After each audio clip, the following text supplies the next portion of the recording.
Tere! Veljo tegi väikse tutvustuse juba ära, kes ma olen. Ma arvan, et enamusele on mu nägu juba tuttav, ma olen siin enne figureerinud.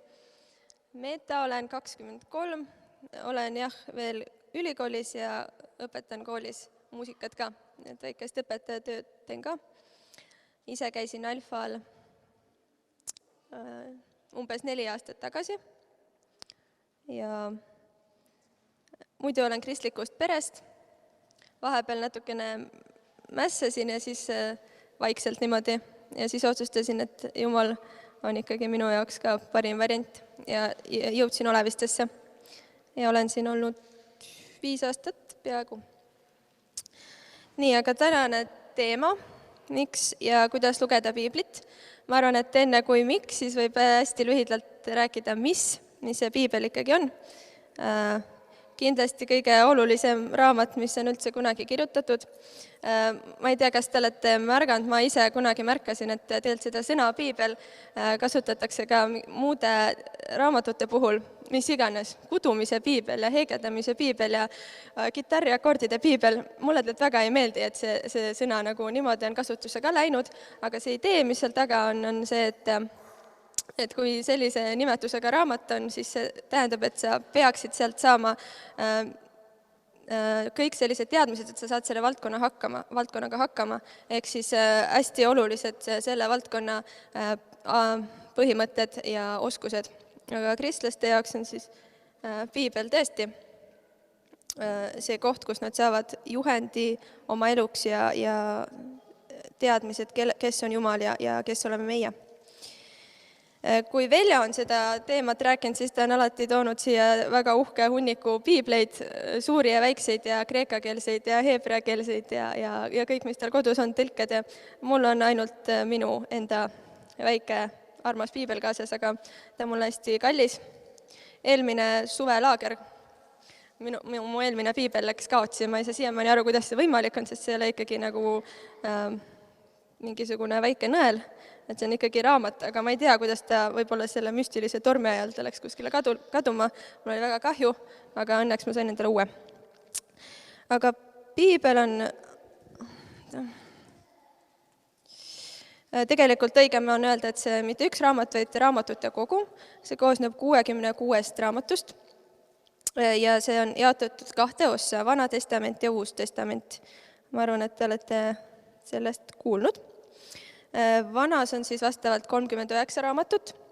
Need on kirjutatud erinevates žanrites ja erinevate inimeste poolt ja erineval ajal. Kokku on need piibliraamatud ajaliselt jaotunud nii umbes 1500 aasta jooksul on kirjutatud. Kui võtta see Vana Testament, mis on kirjutatud heebrea keeles algselt, siis see algab 5 Moosese raamatuga. See on seaduse raamatud, milles on kirjas, see algab loomislooga ja kus on kirjas Jumala poolt antud reeglid ja nõudmised inimesele, tähendab oma valitud rahvale, eelkõige juudi rahvale. Vana Testament räägib hästi palju just juudi rahva ajaloost. Siis tulevad ajalooraamatud, mis räägivad juudi rahva ajaloost, igasugustest kuningatest, vallutamistest, riikide jagunemisest, lõhenemistest, palju ka ajalisi määratlusi, nimesid, suguvõsasid, sellised põnevad jutustavad raamatud. Siis on tarkuse raamatud, kus on hästi palju praktilisi juhendeid igapäevaeluks, mida sa teed ja on hea sul olla ja mida sa teed ja ei ole sul väga hea olla. Näiteks õpetussõnad ja koguja raamat. Veel täitsa eraldi on selline raamat nagu laulud või teise sõnaga psalmid, mis on selline poeesia ja kuningas Taaveti kirjutatud sellise laulu vormis, palju emotsioone ja tundeid, sellist isiklikku Jumala otsimist või läbielamist. Ja siis tulevad prohvetiraamatud, mis räägivad sellest, mis peaks juhtuma või tulema, mis on hästi kõige tähtsam. Kõik enamus ettekuulutusi on seotud Jeesuse sünniga ja see Vana Testament ongi nagu täis sellist ootust, et millal tuleb Jeesus. Ja Uues Testamendis Jeesus lõpuks tuli ja Uus Testament on siis 27 raamatut. Eeskujulik kristlane peaks vist kõiki raamatuid teadma järjest ka, aga ma julgeks ei julge neid hakata ütlema. Ma tean, et Juhei lastekooris on üks laul, millega saab need hästi selgeks, ma peaks ka selgeks õppima. Uus testament siis jaguneb oma nende raamatutüüpide poolest siis 3. Alguses on evangeeliumid, ehk evangeelium tähendab rõõmusõnumit, need räägivad Jeesuse sünnist, elust, surmast, ülestõusmisest, sellest, mis ta siin maa peal tegi. Ja siis tulevad kirjad, nad ongi nagu täitsa päris kirjad, et keegi kirjutab kellelegi, need on siis apostlid, ehk siis esimest kogudust juhtide kirjad siis erinevatele kogudustele, mis tegutsesid erinevates linnades või kohtades, või siis ka üksikinimesele. Vastavalt siis sellele, kuidas olukord oli, siis apostel, näiteks Paulus või Peetrus kirjutas, mis on valesti, mis on hästi, mida peaks parandama ja nii edasi. Ja lõpuks veel seisab täiesti eraldi ilmutuse raamat, mis on selline hästi allegooriline ja räägib lõpuaegadest. Selline apokalüptiline.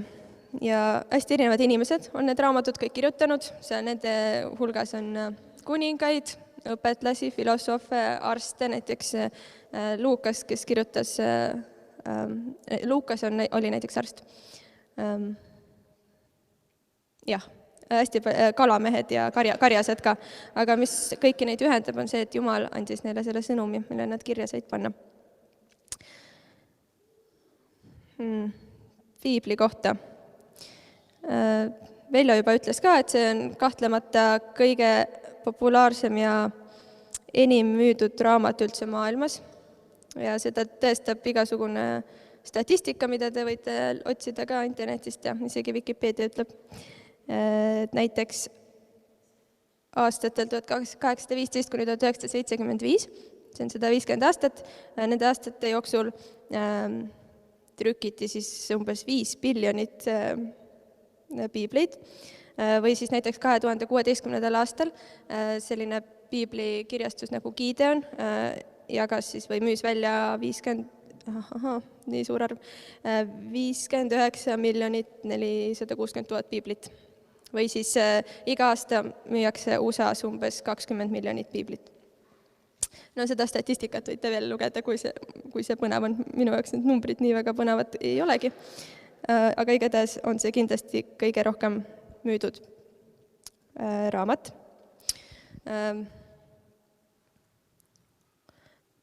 Ta on ka, ma mõtlen nagu, et miks ta siis nii müüdud on.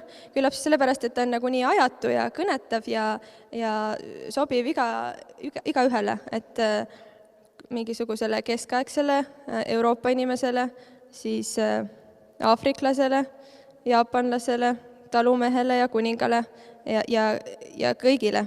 Ja nii vanasti kui ka praegu 21. sajandil. Piibel on siis ainulaadselt mõjuvõimas. Et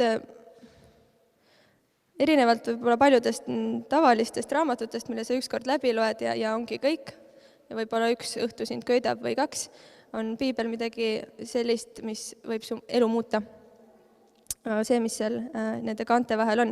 Kas või juba selle sama Alfa raamatu autor, Nicky Campbell, hakkas piiblit lugema puhtalt sellepärast, et tal olid ühed sõbrad, kes olid tema arvates liiga kristlased, liiga tõsiusklikud ja neid tuli kuidagi ümber veenda, et nad ei pea seda kõike nii tõsiselt võtma. Ja ta mõtles, et ta siis loeb selliseid tähtsaid tüvitekste, näiteks Koraani ja Marxi ja veel mingisugust filosoofiat ja siis piiblit ka.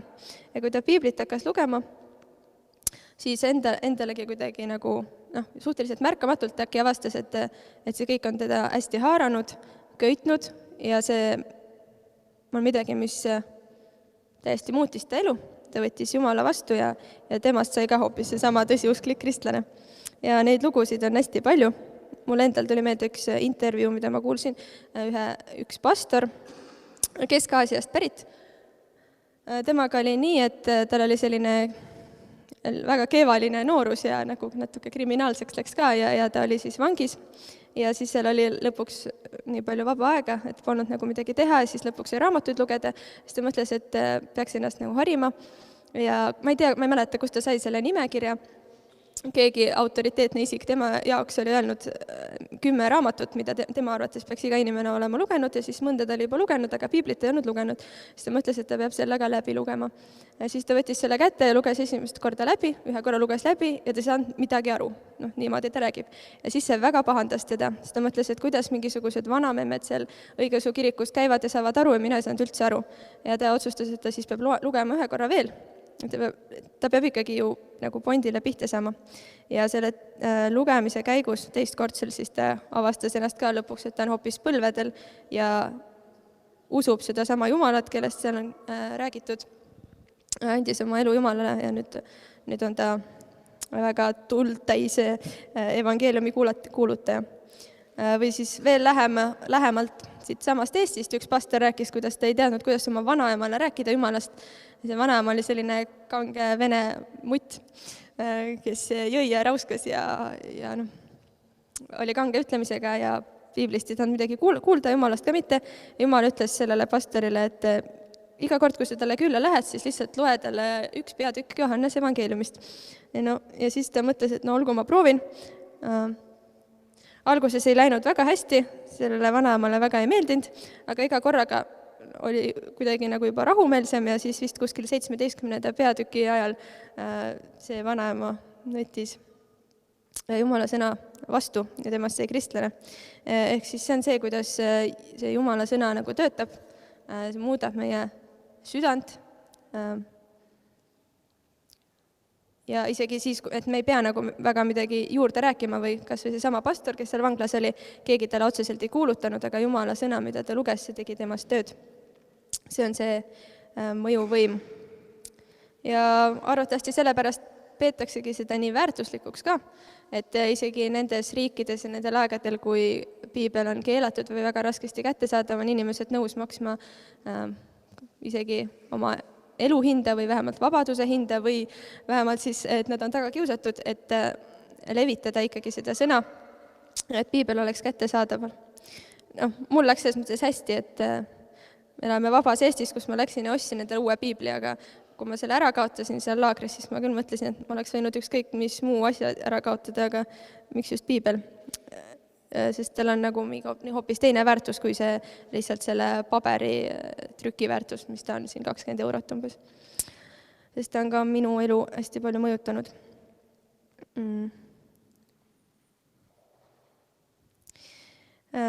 Miks piibel on nii mõjuvõimas siis? Ma arvan, et see on sellepärast, et selle autor on Jumal ja see on see, mida kristlased usuvad. Et see ei ole inimeste väljamõeldis, vaid see on absoluutselt lõpuni Jumala autorlus. Lihtsalt see on kirja pandud inimeste kaudu. Ja kui Jumal on öelnud, siis sellel sõnal on vägi. Ja nagu on kirjutatud Timoteose kirjas, kogu pühakiri on Jumala sisendatud ja kasulik õpetamiseks, noomimiseks, parandamiseks, kasvatamiseks õiguses, et Jumala inimene oleks täiesti varustatud ja valmis igale heale teole. Siin on hästi palju neid sõnu, mis ütlevad, mida Jumala sõna meiega teeb ja miks on siis nagu kasulik seda lugeda.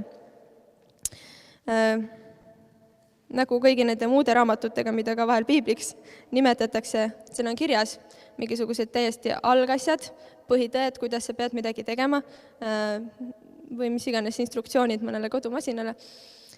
Natuke sarnaselt on siis ka piibel. Piibel räägib meile, kes on Jumal. Jumal, keda me ei näe ja keda me ei saa füüsiliselt katsuda, on meile kõige rohkem ennast ilmutanud just läbi selle sõna.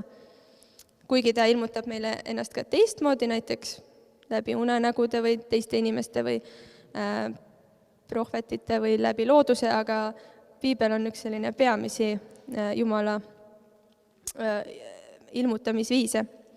Ja see räägib meile, kes Jumal on, kes oleme meie Jumala ees, mida Jumal meilt ootab, mida Jumal on meile andnud ja tõotanud, kuidas me võiks käituda, et meil oleks võimalikult hea elu koos Jumalaga ja et me ei teeks endale teistele liiga. Ja Jumala sõna aitab meid erinevates olukordades. Ma mõtlesin, et sinna vist on hea tuua oma enda näiteid. Mul tuli meelde, see oli nii 10 aastat, ei natuke vähem, 8 aastat tagasi, ma olin umbes 16. Mul oli üks hästi ootamatu ja keeruline olukord, kus ma ei osanud mitte kuidagi käituda. Mul oli üks jutuajamine ühe inimesega ja see jäi kuidagi lahti ja ma pidin seda kuidagi lõpetama. Ja ma absoluutselt ei teadnud, mis ja kuidas ma peaks teda ütlema. Ja siis ma olin nagu selline hästi tundlik teismeline ka, et see tundus väga dramaatiline ja ma olin täitsa nagu sellises masenduses, et mis ma peaks tegema ja ma olin väga mures. Ja siis ma tegin seda, mida ma üldiselt väga tihti ei tee ja ma arvan, võib-olla ei peagi tegema, et lihtsalt teed piibli niimoodi suvalisest kohast lahti ja et Jumal ütle mulle midagi, aga ma tundsin, et Jumal on lõpuks see, kes oskab mulle öelda, mida ma peaks tegema. Ja siis ma tegin seda, et ma tegin suvalisest kohast lahti ja vahel Jumal niimoodi ka töötab. Ja sealt ma lugesin sellist asja. See on Luuka evangeeliumis. Aga kui teid viiakse sünagoogidesse ja ülemate ja võimumeeste ette, ärge siis muretsege, kuidas või mida enese eest kosta või mida öelda, sest sel samal tunni lõpetab püha vaim teile, mida te peate ütlema. Muidugi mul ei olnud see olukord, et ma oleks kuskile kohtusse pidanud minema, aga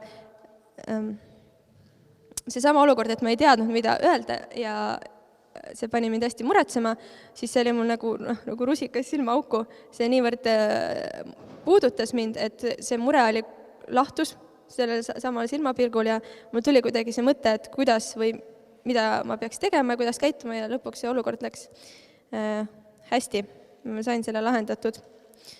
Ja need ei ole alati nii suured asjad ka. Näiteks üks teine moment oli mul ka meelde. See oli vist see suvi või eelmine suvi ühel maja 4, nii kiiresti läheb aeg. Ajasin ühte asja ühe inimesega ja siis arvasin, et ei teinud seda piisavalt innukalt ja ma natuke endamisi pahandasin, et miks ma pean seda asja liiga palju tegema.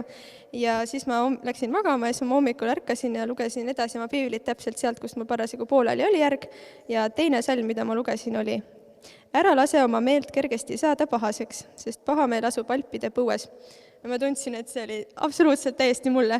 Ja see ei olnud nagu, et Jumal lõi mulle puuga vastu pead, vaid see oli selline armastav ja sõbralikkuselt noomitus, et sulle endal on parem, kui sa ei pahanda, sest lõpuks sul on endal südame peal raske ja see teisele inimesele ei too see ka kasu. Ja niimoodi Jumal noomib ja õpetab meid läbi oma sõna. Aga see eeldab seda, et me seda sõna lahti ka teeme. Mulle hästi meeldis pühapäeval see laste sõnum, mida öeldi Aafrika poisist, kes läks vihmavarju ostma poest. Tähendab, läks poodi, leidis, et vihmavari on hästi tore asi, siis talle öeldi, et see kaitseb vihma eest. Ja siis läks mööda teed tagasi ja vihm hakkas sadama, siis ta pani seda vihmavarju alla ja igale poole ja vihm kuidagi ei olnud tšiki-priki ja ikka sadas edasi. Ja siis ta lõpuks leidis sealt selle nupu, mis teeb selle vihmavarju lahti ja kui see läheb lahti ja sul on kate peal, siis sa oled vihma eest kaitstud. Ja piibliga on sama asi, et kui ta sul lihtsalt riiuli peal on, siis väga kasu ei ole. Peate ikkagi lahti tegema, siis saab Jumal kõneleda. Jah. Ja miks veel lugeda piiblit? Käisin see aasta perega Leedus ja siis oli hästi pikk autosõit ja siis ma haarasin hästi kiiresti ühe raamatu kaasa kodust, et poleks midagi lugeda, see oli ühest missionärist, tore raamat oli, aga mulle jäi kuidagi väga tugevalt meelde sealt üks fraas, et kui see mees oli noor, mida tema isa talle ütles ühe kuulsa jutlustaja sõnadega, Dwight Moody sõnadega. See on nagu kaks võimalust. Kas sa loed piiblit ja piibel hoiab sind patust eemal või patt hoiab sind piiblist eemal. See on nagu väga lihtne. Kui sa loed ja oled Jumala sõna lähedal, siis see korrigeerib sinu teed, paneb sind jälle õigesse punkti seisma niimoodi, et sa ei kaldu paremale vasakule ja sa tead, mis on õige. Aga kui sa hoiad seda kinni ja elad oma patust elu, siis see sinu Jumalale mitte meelepärane eluviis hoiab sind üldse eemal, et käsi ei sirutugi sinna poole. Nii et on oluline piibliga ennast toita. 1 minut on veel.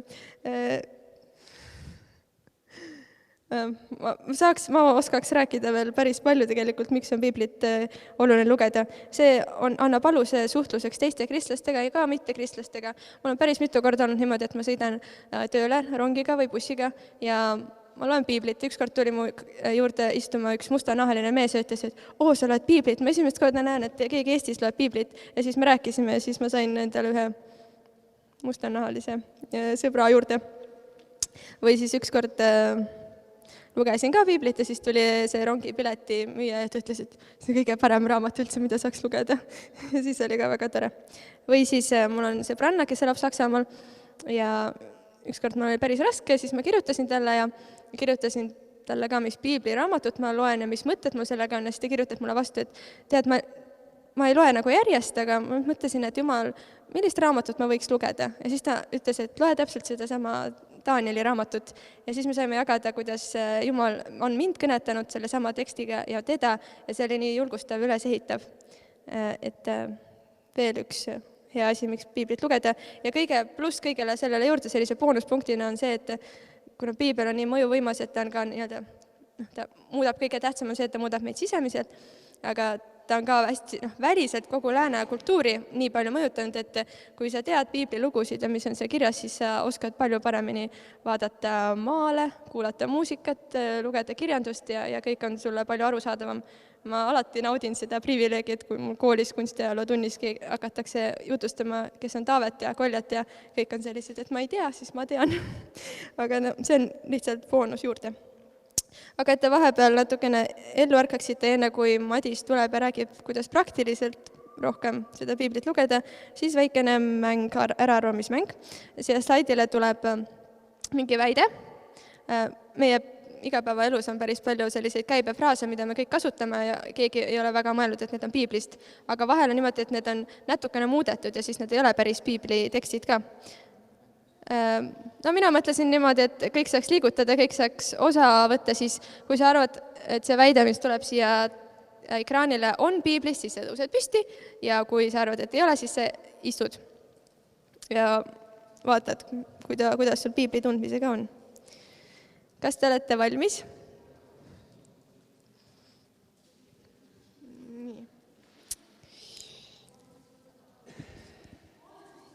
Ja kui Jumal on armastus, on piibli tekst, siis te tõusete püsti. Kuidagi see on väga.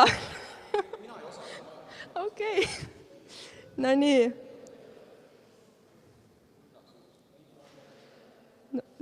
No vaatame, kuidas teil on. Siin on nii palju vanu kristlasi. Õige. Täitsa olemas Johannese kirjas. Nii, järgmine. Ära tee teisele seda, mida sa ei taha, et teised sulle teeksid. On piiblis või ei ole? Nii. Kes veel kahtleb? Mõelge välja. Nii, no vaatame. Ei ole. See on selline trikikas. Ja. See on lause on nagu selline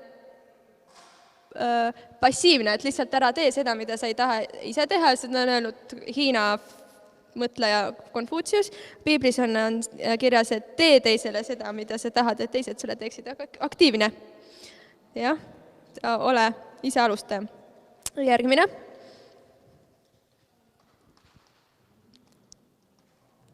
Anna Roomet. Nii. Nii. Kõik arvavad, et ikkagi ei ole. Ja õiged on, et ei ole. Rahaahnus on kurja juur. Muidu võib ikka raha ka olla. Peaasi, et sa seda liiga palju ei armasta. Järgmine.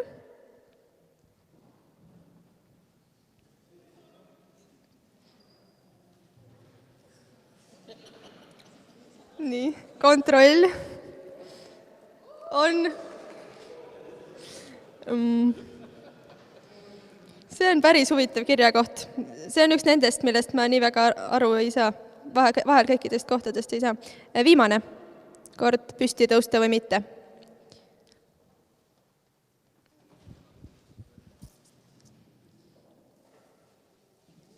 Kas on kirjas, et ei tohi süüa seda, mis on verest või mis on veri või ei ole?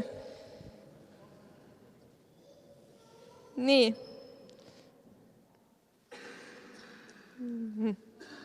On. täitsa olemas, sellepärast verivarst ei ole kristlasele kohane toit. Minu arvates vähemalt. Aga olgu, siit tuleb Madis edasi. Teate ise, kuidas teil läks? Ja räägib Madis edasi.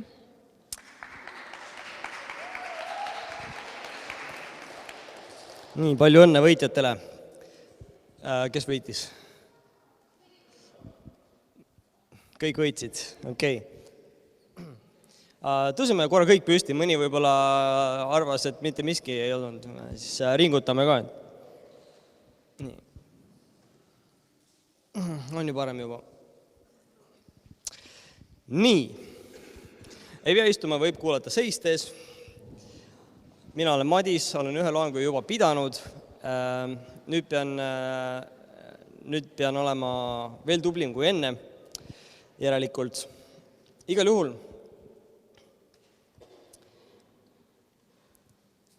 Võib-olla ennem kui kuidas, ennem tuleb ikkagi natukene miksi veel.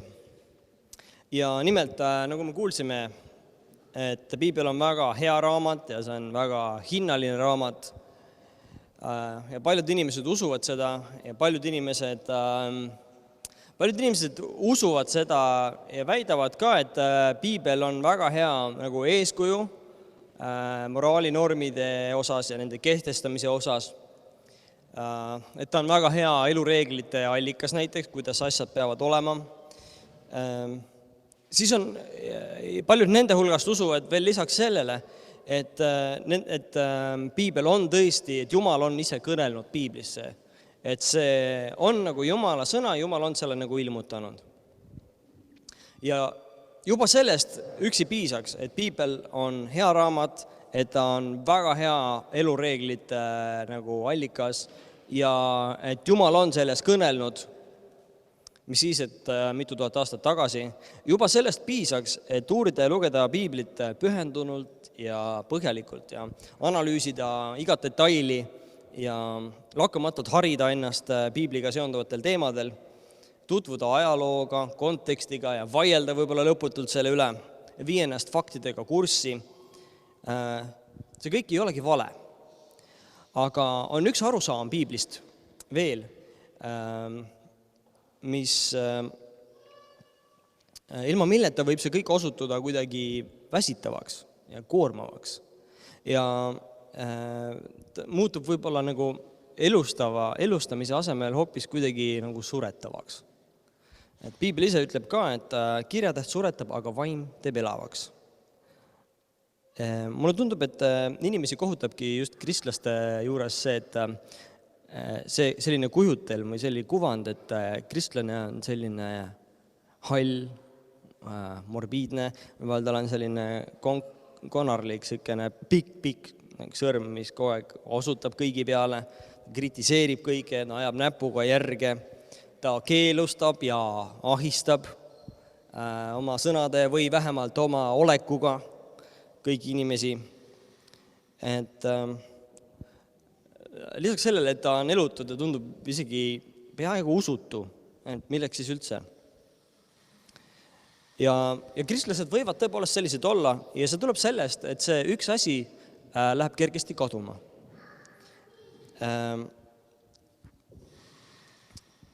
Põhjus on selles, et kui sa ei arvesta sellega, et Jumal on elav ja ta tegutseb ja ta kõneleb ikka veel, mitte ainult paar tuhat aastat tagasi ja nüüd ta on sellega lõpetanud, vaid et ta on elav ja suhtleb sinuga ja minuga ka praegu.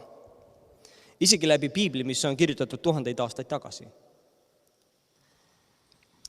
Ja juba Jeesuse ajal olid olemas inimesed, kes Piiblit niimoodi uurisid väga piinlikult ja nad püüdsid seda kõike nagu ellu rakendada ja jõuga nagu kuidagi nagu kohaldada ja olla nagu hästi joone järgi. Ja Jeesus ütles neile niimoodi, et te uurite pühikirju ja te arvate nendest saavat igavese elu, aga just need on, mis räägivad minust. Ja sellel ajal, kui Jeesus käis maa peal, ainukene osa Piiblist, mis oli olemas, oli nagu Vana Testament, see, mis on juutide pühakiri. Ja need olid juudid, need olid nagu juudi selline seltskond nagu variserid, ühed kõige haritumad juudid. ja nad püüdsid täita täppi pealt nagu seadust, aga see nagu suretas ja nagu näris neid ära. Ja Jeesus tuli ja ütles, et kuulge, Jumal üldse ei soovinud seda. Et lisaks sellele on midagi väga-väga olulist, mida ei tohi jätta tähelepanuta. Ja Paulus kirjutab niimoodi, et tänapäevani iga kord, kui Moosest loetakse, lasub kate nende südamel, aga kui nende süda pöördub Issanda poole, siis võetakse kate ära. Sest issand on vaim ja seal, kus on issanda vaim, seal on vabadus. Ja ma jätkan seda kirjakohaga hiljem. Me ei tohi kaotada silmist seda nimelt, et Jumala eesmärk kogu asjaga, sealhulgas Piibliga, on olla inimesega suhtes ja olla temaga lähedane. Kogu Piibel on suunatud sellele, kuidas Jumal lunastab inimese patust ja süüst. Ta ennistab ta sellesse olukorda, kus inimene on loodud ja võtab ta enda lapseks. Sul ei ole, sinu ja vanemate vahel ei ole nagu mõeldud, et seal peaks olema mingid vaheseinu, või te olete kõige lähedasemad inimesed, samamoodi Jumal tahab olla sinuga väga lähedane, ta tahab olla sulle lähedasem kui keegi teine. Jumal tahab anda sulle igavese elu, mille sa võiksid veeta koos temaga. Ja see omakorda tähendab, nagu Jeesus ütles juutidele, et te uurite, aga need räägivad minust. Ma olen siin, tere, halloo. Ja kogu Piibel on tegelikult nagu suunatud Jeesusele Kristule sellele, mida Jumal läbi Jeesuse teeb. Ja üks anglikaani piiskop ütles väga hästi, et Piibel on, tegelikult kogu Piibel on mõnes mõttes nagu Jeesuse Kristuse portree. Jeesus Kristus on ilmutus Jumalast, see tuli ja näitas meile, milline on Jumal, mida ta meist tahab, mida ta meile soovib, milline ta on meie suhtes. Ja me oleme juba rääkinud sellest, miks Jeesus suri, mida ta üldse tegi, kes ta oli. Ma arvan, see peaks meile rääkima väga palju sellest, mida Jumal meie suhtes nagu mõtleb või tunneb. Piibel kui Jeesuse portree. Ütleme, võtame evangeeliumid. See on nagu Jeesuse nägu, tema näojooned. See, milline inimene ta on. Sa vaatad inimesele otsa, saad aru, et ta on kuri inimene, või ta on pahur inimene, või ta on hästi lahke inimene, või ta on armunud inimene, ma ei tea. Aga see annab selle välja nagu. See oleks nagu evangeeliumid. Kogu Vana Testament. See on nagu, kui te olete näinud Mona Lisa maali, siis seal taustal on hästi palju detaile, hästi lopsakas, võimas maastik. Ja Vana Testament on nagu taust Jeesuse selja taga. See, mille taustal ta on see, kes ta on. Ja kõik need apostlite kirjad ja kõik see nagu lisanduv materjal Piiblis, et see võiks olla nagu võib-olla nagu Jeesuse aksessuaarid või tema nagu rõivastus või varustus või see, milles ta nagu on selle pildi peal. Et need on nagu need detailid selle juures, nagu need ilmestavad seda ja selgitavad seda, kes Jeesus on sellel taustal. Ja pühakiri on siis mõeldud tooma inimest Jeesuse kaudu Jumala juurde. Ja see on Jumala jaoks kõige tähtsam. See teeb Jeesuse tuntavaks, see teeb Jeesuse elavaks ja reaalseks.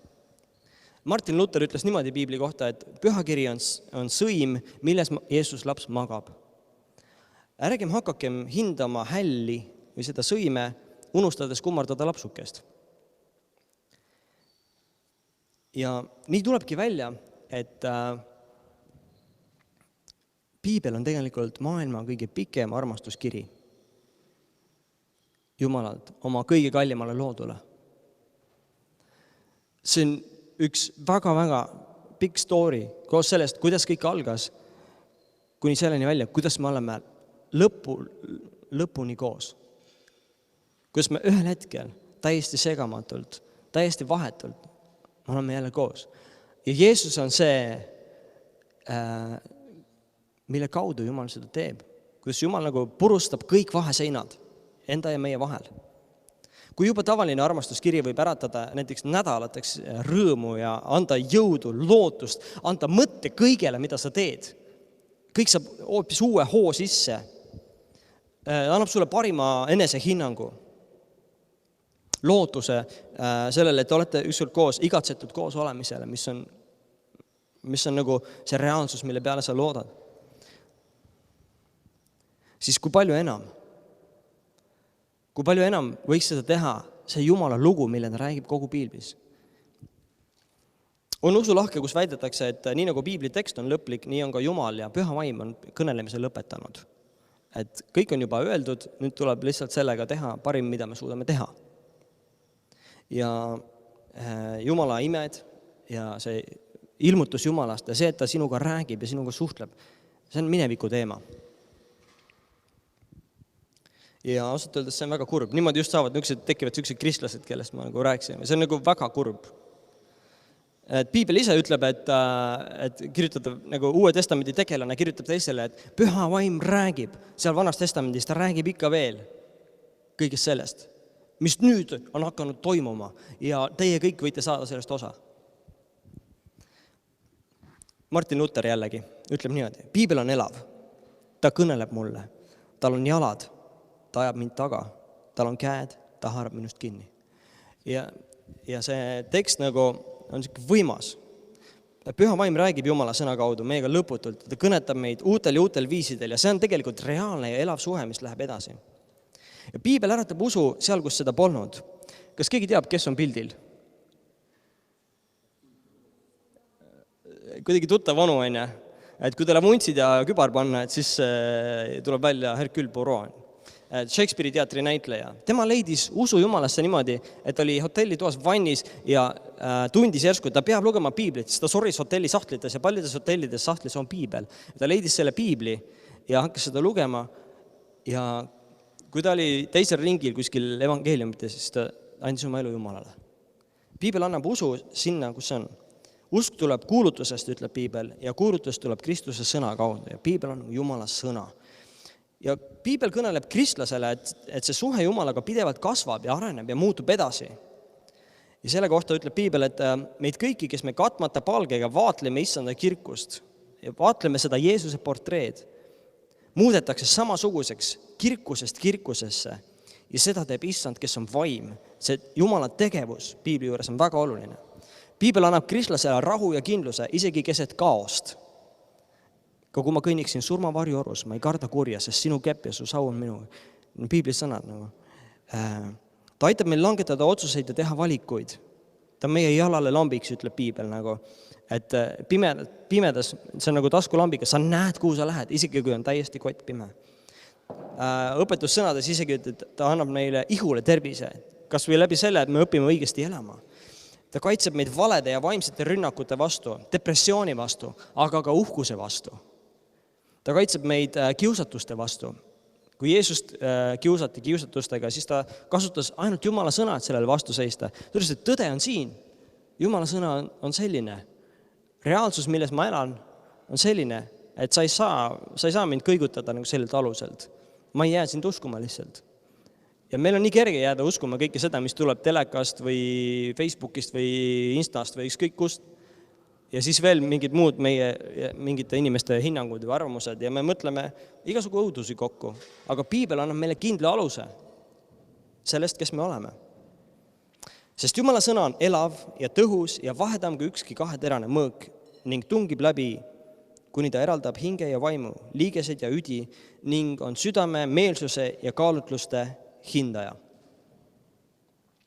Näiteks, mind on tabanud see, et ärge eksige, Jumal ei lase ennast pilgata. Mida inimene iganes külvab, seda ta ka lõikab.